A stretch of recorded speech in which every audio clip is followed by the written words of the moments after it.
This is my third attempt to record this particular video. First one, OBS crashed. Second one, there was no audio at all. So I decided to change my t-shirt and try it again. We'll see. If I may quote Frederick Bachman, I don't have creative anxiety, I'm a procrastinator.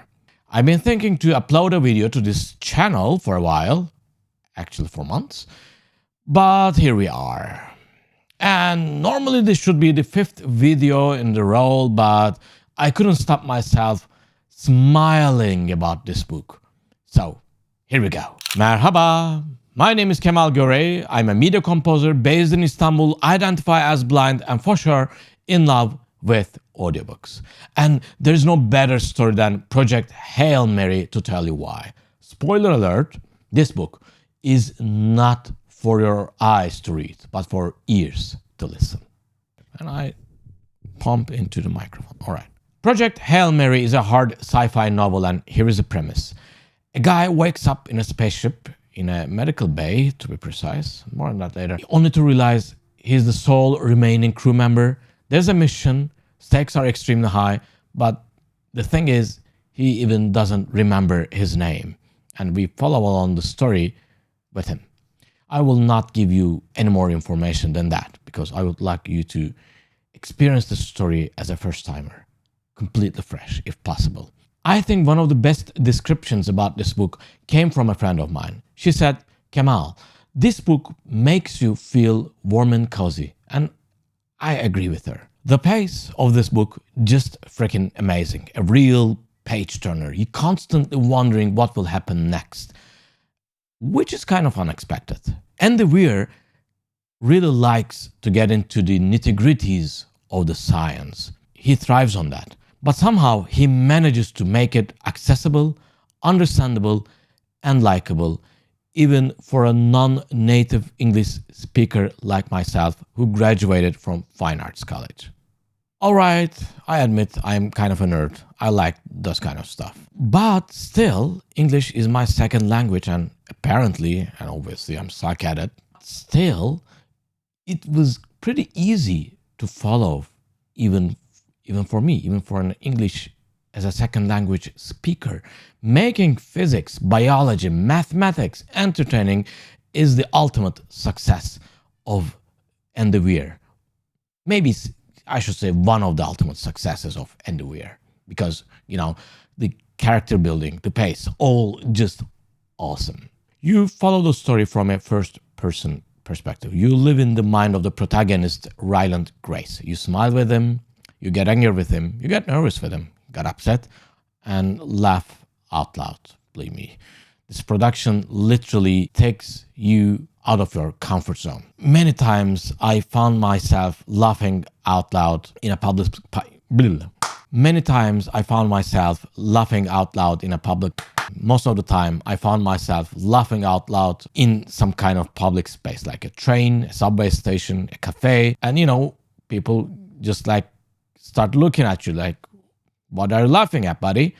Since you don't have a paperback to hide behind, this situation becomes more awkward than it should be. People don't get it. You're just reading an audiobook. And since I'm blind, I just simply can't make an eye contact and give a wink to them, you know. I think they think I'm crazy, but what can you do about it? A quick warning though. Remember I mentioned Medical Bay? The beginning of the book kinda little bit medical heavy, little bit too descriptive for someone like me who is phobic about this kind of stuff.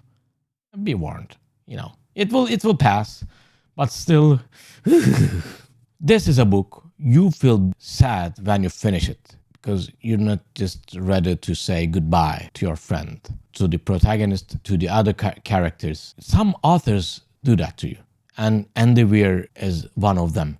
Make you connected with the protagonist, with the story so deep, you simply want to learn more about the journey, about them simply. As an audiobook enthusiast,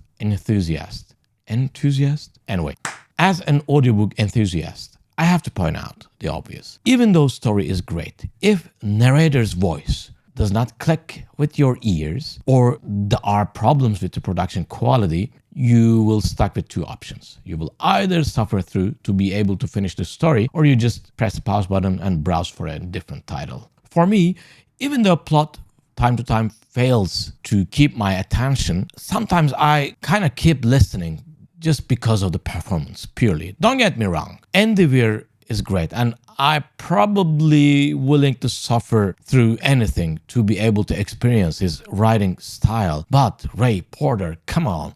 When I see his name, when I hear his voice, I feel like at home. It just started with the We Are Legion, We Are Bob, then continue it with the Jonathan Maybury titles, Joe Ledger series. And since then, if I see Ray Porter as the narrator, I kind of give it a chance to the title no matter what the plot is. Ray Porter has a technique called cold reading.